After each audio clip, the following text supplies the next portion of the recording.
about to leave, already packing.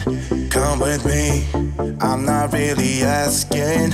We'll get away to a place where we don't know. About to see the world in action, what we can be, life with no distractions. We'll get away, this is what we waited for. Take my hand, we'll make it somehow. We can't miss out. I'm done living life with the lights out, die with my own doubts. Be free with me. Let's go, let's be free with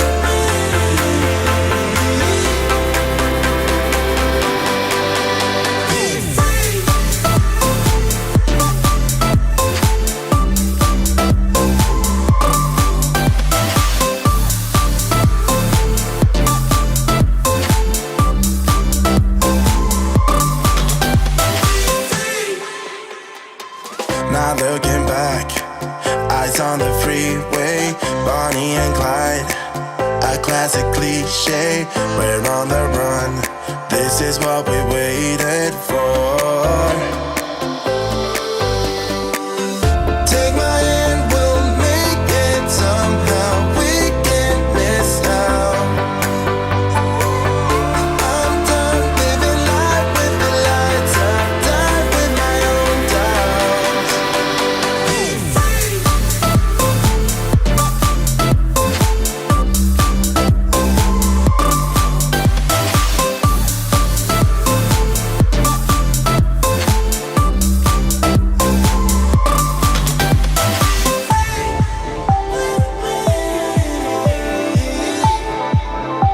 Let's go, let's be free.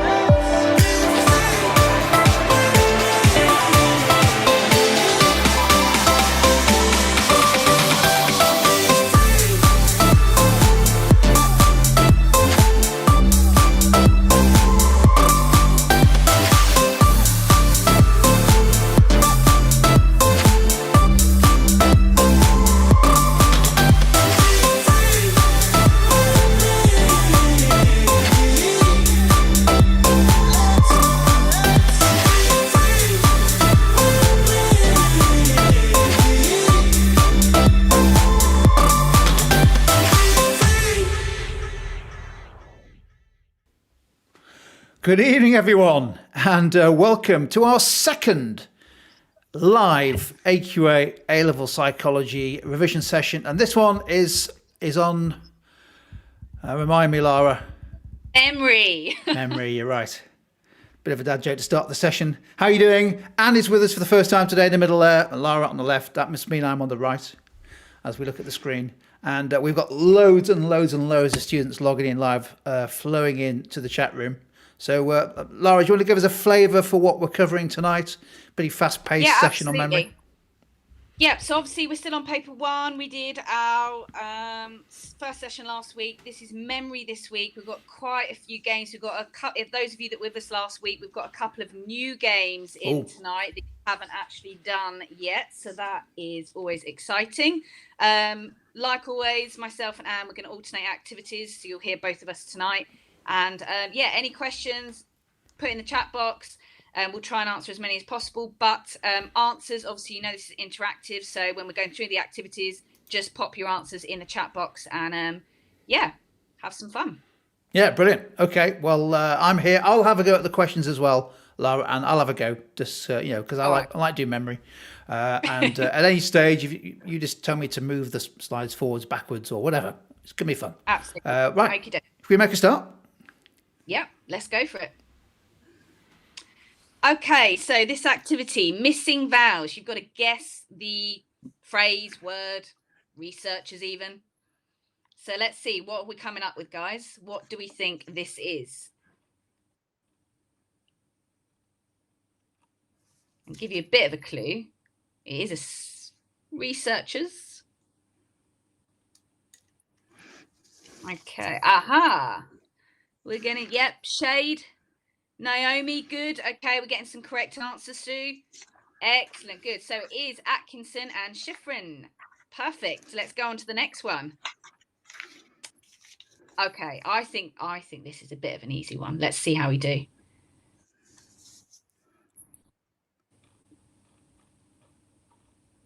Okay. Yes, Zach, very good. Jane, excellent. You've got it. You've got it right. Yeah, we're getting this. Okay, yep. Jim, let's show them the answer. It is Visio Spatial Sketchpad. Well done, everybody. Excellent. All right, let's go on to the next one then. I think this is one of the toughest ones in here. I'll be really impressed if anyone gets this. What do we think this is?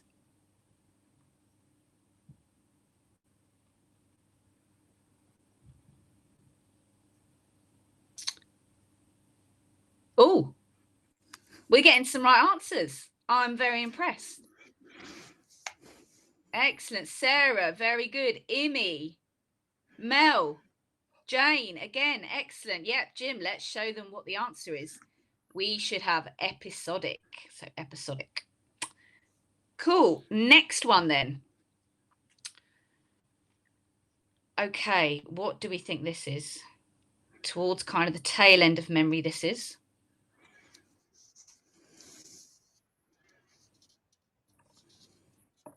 I'm still getting numbers are going up. People are still joining. Yeah, Tabby, well done. SK, Katie, Krenzi, Naomi. Excellent. Yeah, we even got elaboration here. Inverted U theory. Sarah, yes, it is. Jim, what's the answer? Yerks Dodson, for those of you that got it right. Perfect, well done. And we've got one more of these. So last one of this activity, guys. What is this?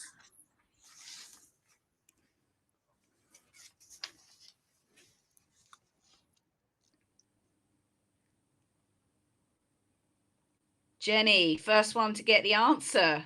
Very good. Keep them coming. Good. I think we've pretty much got this. So Jim, let's reveal the answer. Context reinstatement. Well done, those of you that got that correct. Perfect. Good go. Okay, we're now going to hand it over to Anne, who's going to do a true or false, I believe, activity with you now. Yep. Are you able to hear me? Okay.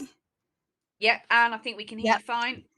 Great. Okay. So true or false. So again, we'll use the chat box for your answers. So short-term capacity of short-term memory, 5 to 9 chunks. Okay, we've got some kind of disagreement here. Got some trues and some falses. Okay, if you show the answer, Jim. It is true. It is true. It's what Miller called the magic number 7, or 7 plus or minus 2 chunks of information. So maybe some of you had put false. That was perhaps why, because it can be 7 plus or minus 2 chunks, which does make between 5 and 9 chunks of information. Okay, so we have a look at the next one.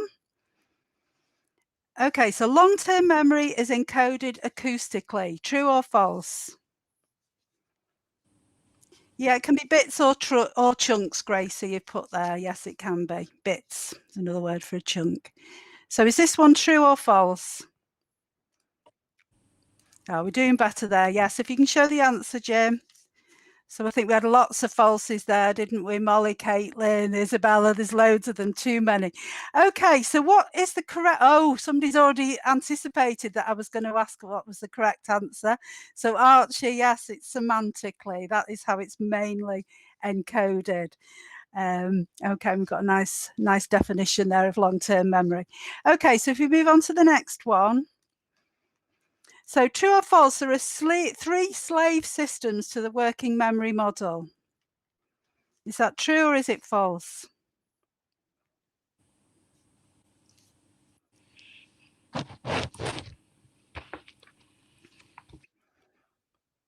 Again, we've got mostly trues coming up. So I think we had Lucy in there first.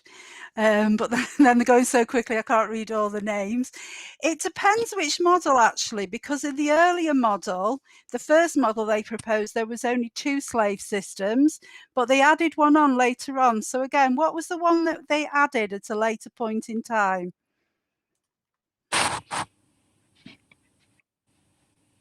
What did they add? What was the extra one? Yep, episodic buffer was the extra one, yes. Yes, so well done. Sarah and SY and Sarah, yes, we got a few people with that. Okay, so we can have a look at the next one. So Peterson and Peterson did the serial digit span study. Is that true or is that false?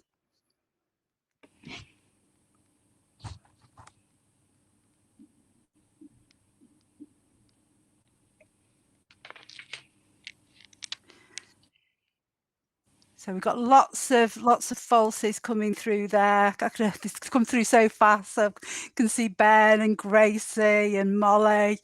Okay, so if you show the answer, Jim. Yep, so that one is false. So who did the serial digit span study? Does anybody know?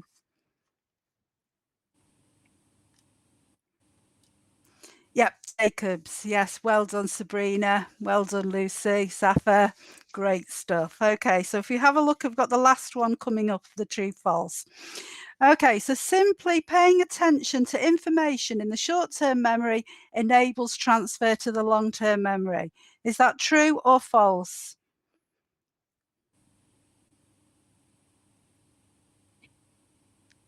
Okay, so Lucy and Naomi coming in very fast there with false. Okay, so let's throw some extra questions then. So attention, where does that is false. So attention, what does that move information into? It's not into long-term memory, it's into which type of memory? Oh, we've got rehearsal is needed, yes. Okay, but where does attention come into the... Yes, it moves it into short-term memory, Crenzy. Well done. Well done. That's what moves it from the sensory store to the short-term memory. Okay, so we're going to move on to the next activity. So we're going to go back to Lara for this one. Yep, great. So the next activity is our 30-second challenge. You've got 30 seconds to answer the following question. Identify the 2 divisions of the phonological loop. Off you go.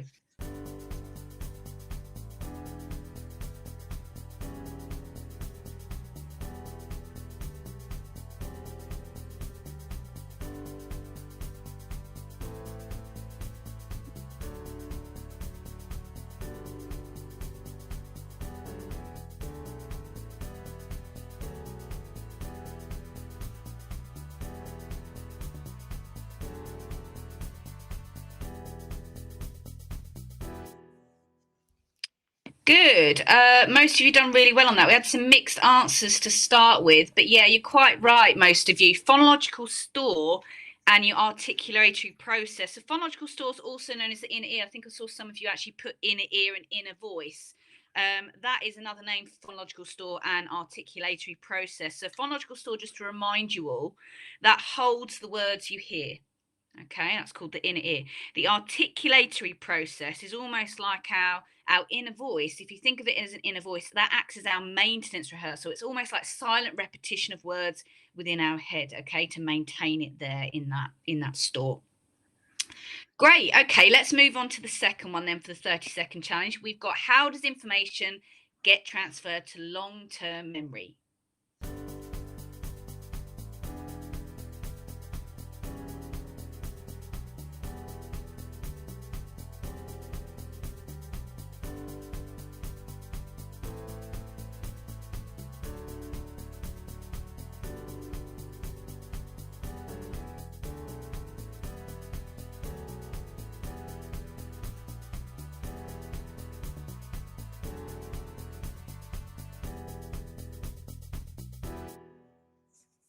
Okay, this is quite interesting with the answers.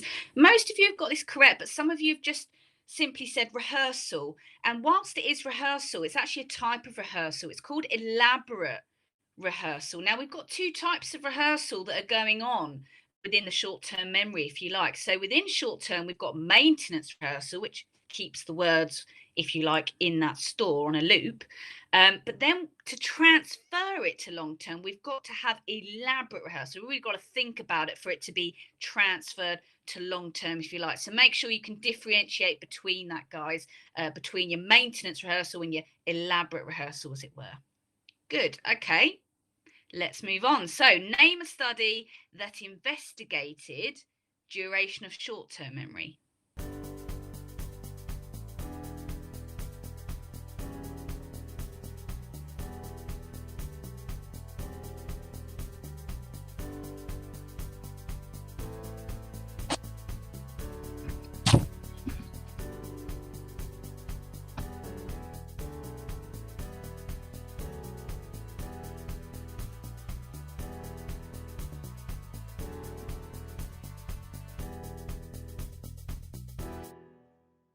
Okay, again, we've got a bit of a mixture here of studies. So Lydia, Krenzi, Lewis, Rihanna, and who else here?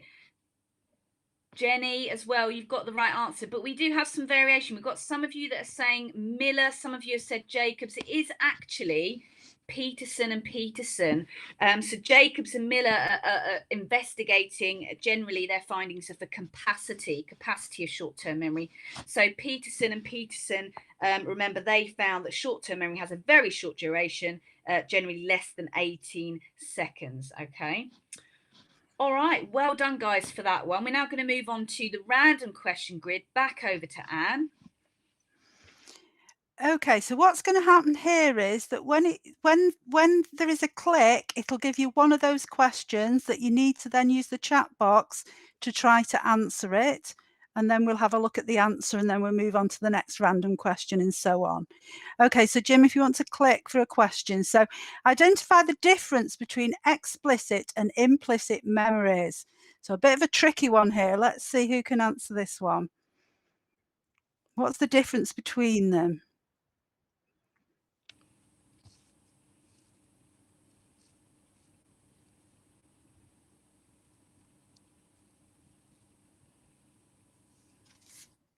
All gone a bit quiet in the chat box. Is that a bit of a hard one? The actual words aren't on the specification. Oh, well done. Well done, Jenny. Yes, we're getting there now then. So explicit requires conscious recall, implicit doesn't. Yes. Okay. Well done. Well done. Okay, so I don't know, it might be on your phone that it's blurry. It's not showing blurry here. Okay, so we've just got a slightly different answer there, but it is this kind of same thing.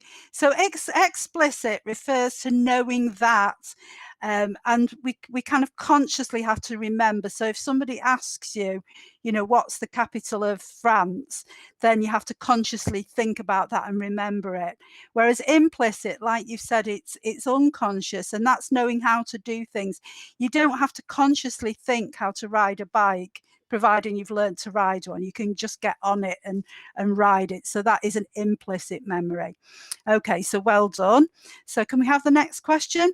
So identify the two types of misleading information that are included on the specification.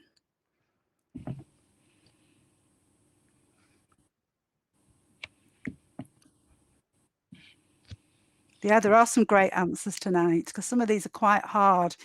So dizzle dazzle, yes, we've got one. We've got post-event discussion, yeah, and Jenny's coming with the second one, which is leading questions. Yeah, so they both come under this sort of misleading information. So well done, lots of people coming in with the answers there. Okay, so if we go to the next question in the grid. So we've been talking about the multi-store memory. What, the working memory model, what does the visual cache do? What is its role in the working memory model?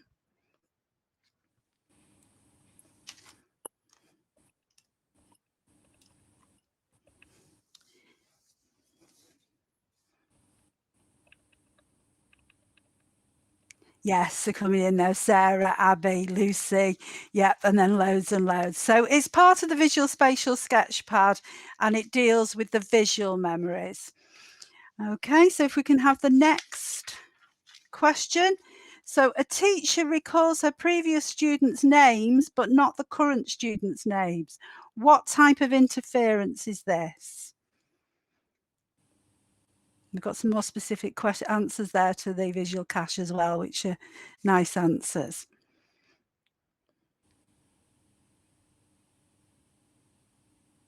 Okay, I'm just going to wait for a few more. I can see that Jenny's... Oh, yep, Jenny was actually correct. It's gone so fast now. But it is proactive. You need to find a way that works for you to remember which is proactive and which is retroactive. For me, my way of remembering it is that proactive is where old, so old information affects memory for new information, and then retroactive is the other one where new information affects memory for old information. But you just need to find some sort of mnemonic or something that helps you remember those the right way around before your exam. Yeah, we've got proactive past, so just something that works for you. Okay, so if we can go to the next question. Okay, the case of HM. So what could he not form, or what could he not do with memory that helps us to understand about the multi-store model? Yep, yes, I'm just, yeah, got lots of good answers there. So we've got Lucy, Lois, they're just going too fast now. So yeah, he couldn't transfer information from short-term memory into long-term memory. He had long-term memories from a long time ago, and he could also use his short-term memory, but he couldn't transfer information across, you know, as some people with dementia have those difficulties as well. Okay, so he couldn't form new long-term memories. Well done. So what type of retrieval failure did Godden and Baddeley investigate?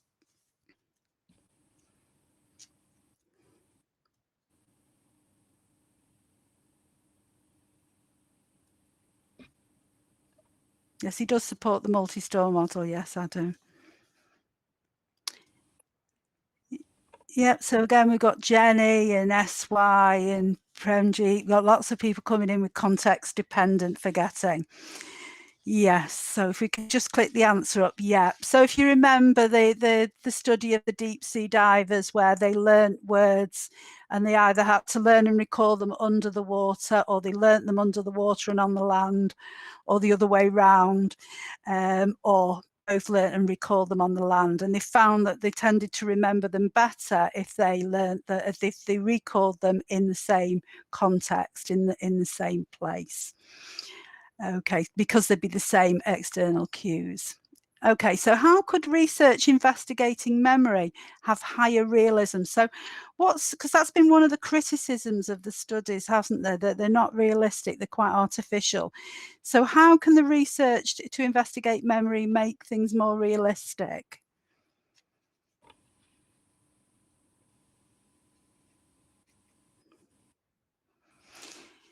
Yeah, have less artificial, but what sort of things? Yeah, taking outside of the labs, outside of the laboratory, but it's still about the materials used. The drunk people, no, I'm sure the study with drunk people was hiding money, I think, and not being able to remember it unless they were drunk again, if I remember rightly. Can you use it? Yes, yes. I can't read your name, but ask people to remember things like shopping lists rather than random words. So using more realistic materials, more like materials that we'd use in everyday life rather than lists of unrelated words. But you've given all sorts of other very good answers as to things that you could do. Yeah, memories of people or faces or phone numbers, Jenny Ford, because they are realistic, aren't they? But as well in real life settings as well, in real life settings, everyday tasks from Charlotte. Okay, so if we move to the next one. So identify the key piece of research for misleading information.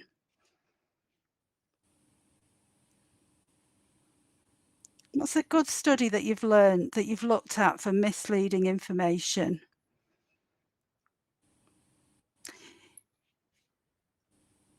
Yes, Loftus and Palmer, yes, because that's for the leading questions, isn't it? So Loftus and Palmer's quite an important study there that you need to know about. Okay. So I think we might be to the last question now, I think. So what type, oh, Gabbert et al, that was the other one. Yes, Gabbert et al, don't forget that one. Okay, so what type of long-term memory are memories concerning knowledge about the world? Lots of semantics there. Yes, lots of Freeds, Ben Wrigley, Grace Cooper, Caitlin, Rihanna. So yes, that's semantics. So if we put up the answer there. Okay, so well done with some really good answers there. People have done really well and gone beyond what I was asking. So I'm going to hand back to Lara now because she's going to play Red Herring with you. Okay, great. So guys, hopefully most of you remember this from last week. Those of you that don't, it's basically which of the 4 items is the odd one out. And it'd be really good if we can have some elaboration on these answers. So why is it the odd one out exactly? Okay, so let's start with the first one. So which of the 4 items is the odd one out and why? We've got elaboration, report everything, change the order, change perspective.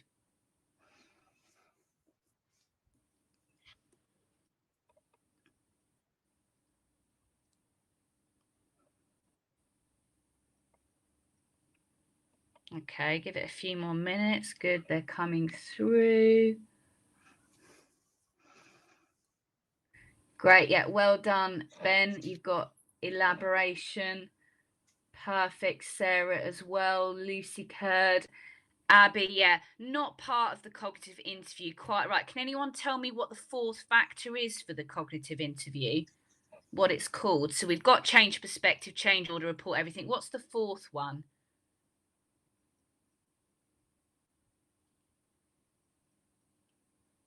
Yeah, Rihanna, well done. Reinstate the context or context reinstatement. Excellent. Really good. Well done. Okay, number 2 then. Here we go. Which one is the odd one out? We've got leading questions, anxiety, post-event discussion, and context dependent.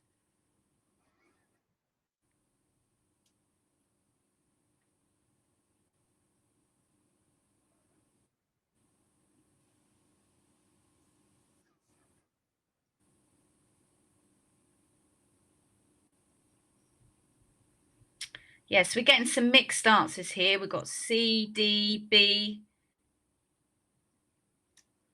Okay, so let's reveal the answer here. The answer here is actually context dependent. So this is basically factors that affect the accuracy of eyewitness testimony. In terms of specification and what you learn, they are, so misleading information, which is post-event discussion, leading questions. Don't forget, you've also got anxiety there. So context dependent is really comes under the heading of theories of forgetting, if you like. Okay, number 3. So we've got Miller, Jacobs, Peterson, and Barakatel. Which one is the odd one out and why?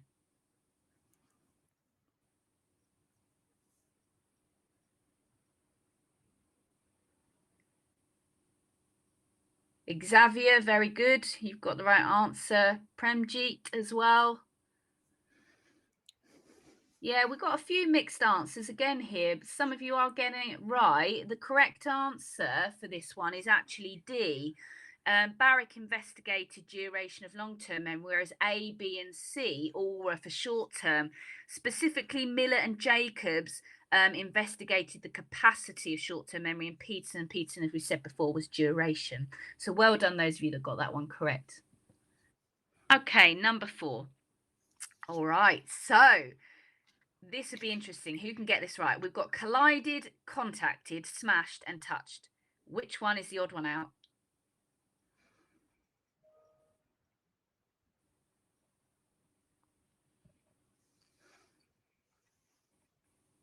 Good. Well done, Krenzi. Clara, excellent. Naomi. Jasmine, very good with D. And Grace, excellent. Yep, I think we're pretty much all hitting this on the head. Touched. Yeah, so just a reminder of this with the findings. So we've got smashed at 40.8 miles per hour as an estimate of speed. And then following that, we should have collided at 39.3 miles per hour. And then lastly, we've got contacted at 31.8 miles per hour, and touched just wasn't a verb at all in the Loftus and Palmer study. So well done, guys. All right, the last one for red herring. We've got articulatory process, episodic buffer, central executive, and visuospatial sketchpad. Which one is the odd one out?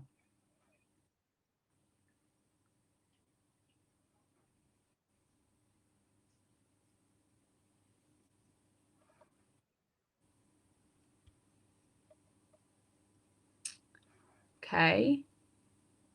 All right, well done, Saffron, Sabrina, Gabriella. Excellent. Couple of mixed answers here.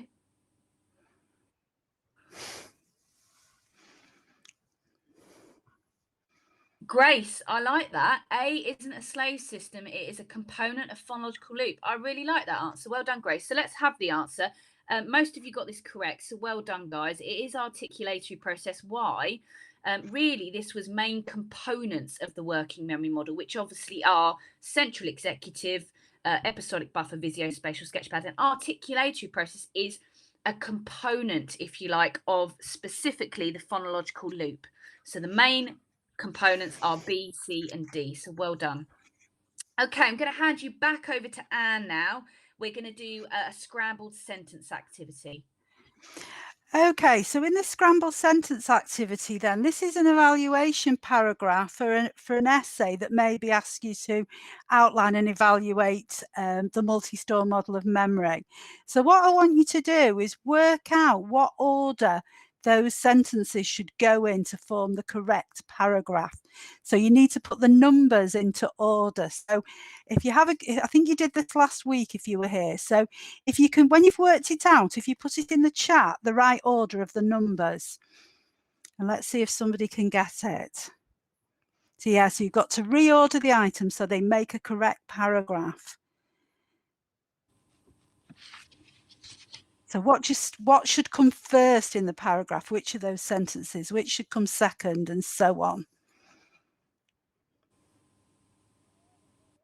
Yeah, I think it might be on a phone, because if you're on a laptop, it's okay. We're just getting one number. I need to, you should have, that's the, oh, I see, the 4 is for the thing that's coming first.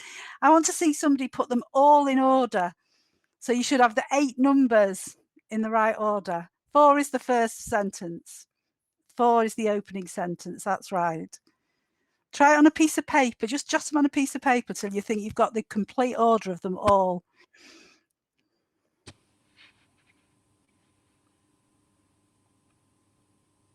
So 4 comes first, what comes next, and what comes after that?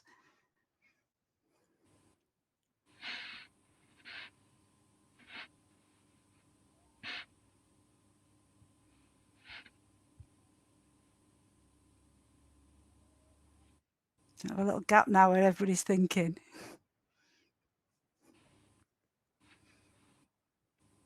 So let's see who can be first to get them all right in the correct order.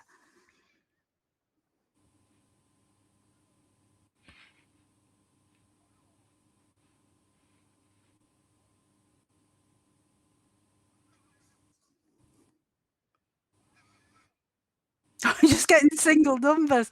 I want somebody to give me all 8 numbers in the right order.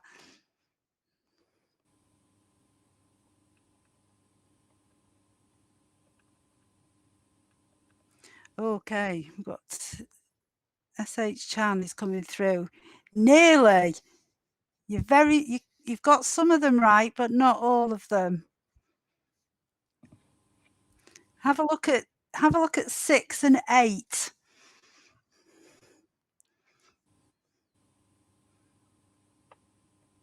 Four, 5, 1. Nearly again a little bit. This 4, 5, 6, nearly again, not quite, Grace.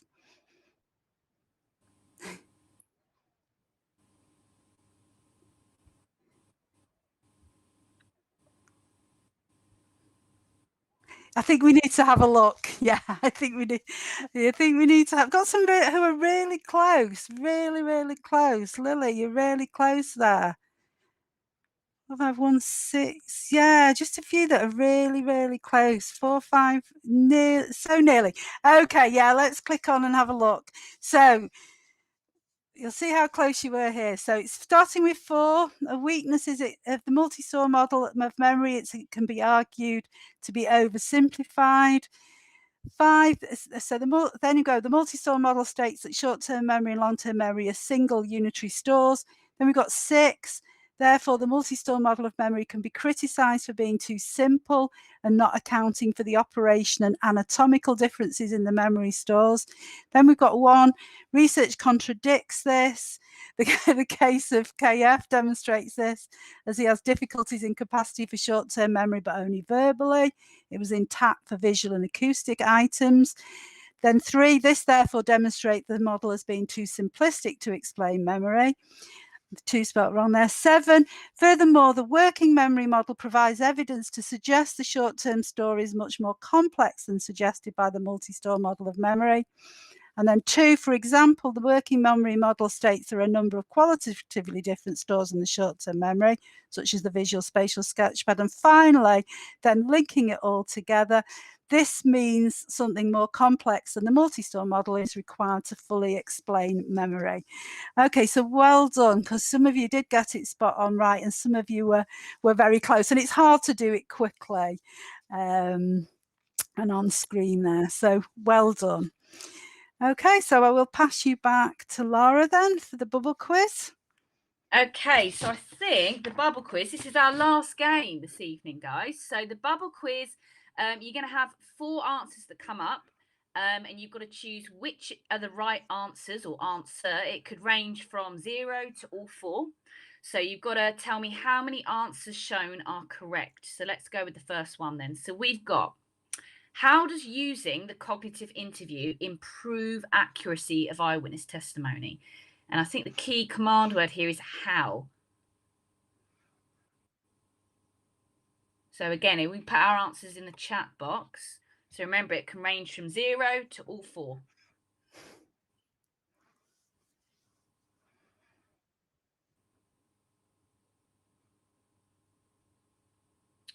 Okay, so some of you are saying A, some of you are saying B. Yeah, we've got some mixed answers. Okay, quite a few of you are saying A and B. Yeah, okay, we've got some mix. Let's go through this. Let's reveal the answers. So the answers are A and B. Key here is, how does the cognitive interview improve accuracy of eyewitness testimony? Exactly. It does disrupt the effect of expectations and schema on recall, and it does encourage many retrieval pathways. So they are the correct answers. You know, it is about the process, the explanation of how exactly the cognitive interview actually helps or improves memory recall. And I think that's more the wording of the question there in terms of getting correct answers. So well done, those of you that got A and B. Well done. All right, so what amount of anxiety or arousal impairs accurate recall?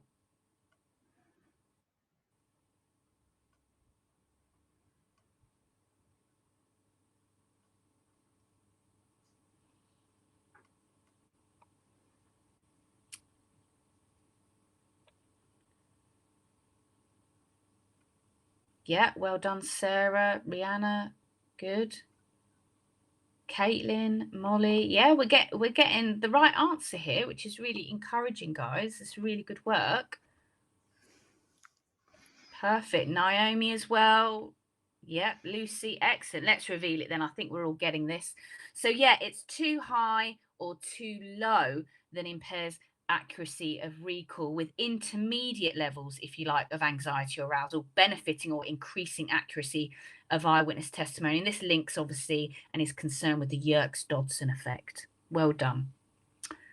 Number 3 then, studies that can be used for misleading information are.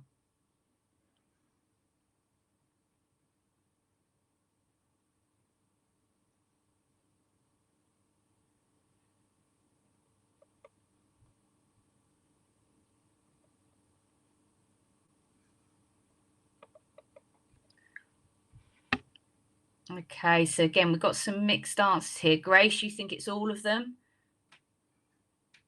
Okay, some of us just think it's C, Loftus and Palmer. C and D, okay. I think we've only had one person so far, maybe, that's given the right answer on this one. So, all right. Any others want to have a go at answering this one before I reveal the answer?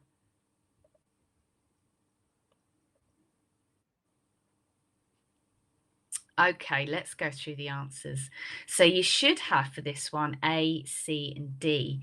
The reason why Goodwin is the odd one out is, if you remember, Goodwin did a study with the students, the drunk and sober students, and that is from state-dependent forgetting.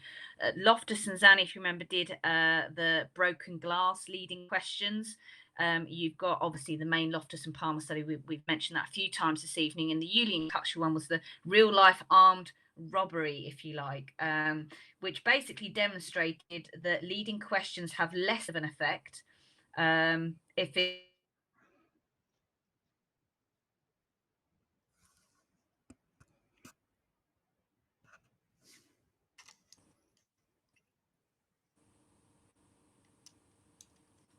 Can we change to number 4, Jim, please?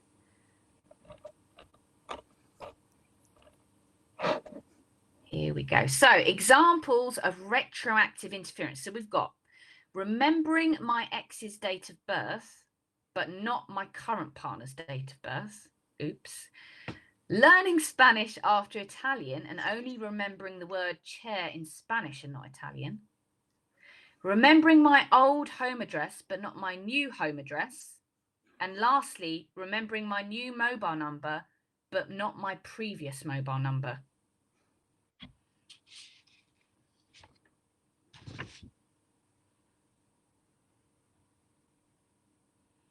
Okay, we're getting a couple of different, okay, we're getting the right answer, but we're also getting it slightly wrong as well. But it's good to see that some of us are noticing the right answer here. A lot of you are saying B and D. I'm not sure we've got anybody yet who's got exactly the right answer. So some of us are saying A and C. Lily, very good. Maria, perfect. Yes, yes. Okay, the answer here is D. Now, Anne spoke to you briefly before about, trying to come up with a method to remember the difference between pro and retroactive interference. I'm going to give you my method just because it might help some of you. I always tell my students that retroactive interference, think of the word retro, meaning old. So retro means old, means the old memory is affected by the new. So retro is old, old memory affected. And then proactive is literally the other way around, the new memory is affected. So you can see with D, remembering my new mobile number, but not my previous mobile number. The old mobile number is affected. That's the old memory, retro. Old memory is affected. Okay. All right, then. I think that is our last question of the evening, guys. So you've done really, really well. This is going to be available, isn't it, Jim? I think straight after the session for students. Is that right? Or yeah, the YouTube technicians will be working flat out every second that's available to turn this into a replay, which will be available within about 2 nanoseconds of us pressing finish on the button there. And also on the tutor2u.net live site, so tutor2u.net/live, you can see the replay, but also download all the slides. So, for example, that fantastic evaluation paragraph that Anne went through, you could have a look at that, as well as all the other answers. So go on there and download those. I've got a quick question for you, Lara. And right at the start of the session, we did a missing vowels. Can anyone remember out there on the session what was the answer? Can anyone remember what was the answer? Into the chat window there. What do you think? is that for any of them, Jim? Sorry. Yeah, the first one we did, the first missing vowel. First one. Oh, that's going to be tough. No cheating, no looking back on the... It was a study. I made a note of it because it was the only question I got right. Shade is the first right answer, and two seconds later, Sarah got it right. Yeah, it was Atkinson and Schifrin. So well done Good. with that little sort of bonus question on memory. Fantastic session, and fantastic to have you joining these sessions. Hopefully we'll catch you again in a session very soon as well, because I think we've got lots more coming up, haven't we? Is it attachment next week, I think? Is that right? It is attachment next week. The week after will be psychopathology, for those of you asking. Yeah.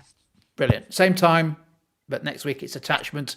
So if you can join us, that's fantastic. If you catch us on a replay, that's fine as well. But huge thanks to Lara and Anne for putting all these great questions and sessions together for tonight's live blast. And we'll see you this time next week. So thank you. Thank you. Take care. Cheers. Bye. Bye, everyone. Bye.